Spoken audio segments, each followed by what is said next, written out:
Nous, signataires du manifeste, mettons tout en œuvre pour réaliser les objectifs suivants. Bernard Ami rappelait qu'en 1998, quand on a commencé ce travail-là, on était bien incapable d'imaginer qu'un jour, je pourrais prononcer cette phrase à une tribune. Il y avait un véritable écartement, pas de projet construit ensemble, peu de relations et peu d'occasions finalement de se rencontrer et d'échanger. Je pense que nous avons fait un énorme chemin et je crois qu'aujourd'hui, je suis absolument d'accord avec ce qui a été dit par les intervenants tout à l'heure en introduction. Il s'agit, j'en suis tout à fait conscient, d'une étape fondamentalement nouvelle qui va nous permettre d'innover. Je voudrais juste indiquer les trois points sur lesquels nous nous engageons. Réinvestir le milieu, c'est le premier, en développant un dialogue et la concertation avec tous les acteurs des territoires. Je crois qu'au fil des années, nous avons tous perçu que, quelle que soit notre volonté et notre détermination, nous ne pouvions pas seuls avancer sur les dossiers qui nous tiennent à cœur, ça suppose des coopérations. Notre ambition suppose de gagner de nouveaux publics, notamment les plus jeunes, Guy en parlera tout à l'heure, ce qui suppose de mener des actions pédagogiques, pas seulement en direction des jeunes, mais aussi en direction des adultes.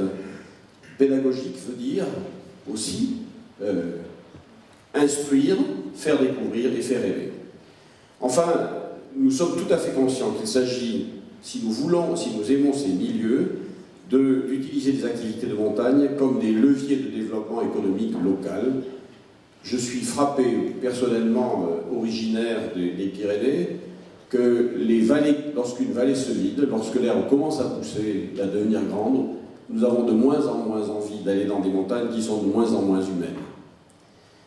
Donc l'activité de montagne comme développement économique local me paraît effectivement une ambition tout à fait juste. Enfin, deuxième point, redynamiser la pratique.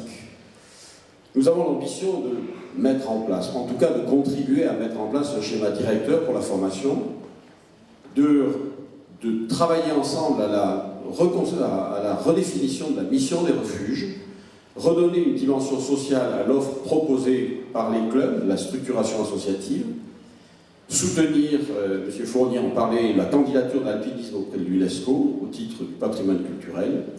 Et puis, nous sommes tout à fait conscients de la nécessité de travailler à un niveau international, donc dans le cadre de l'UIA, participer à la création d'un observatoire international des pratiques.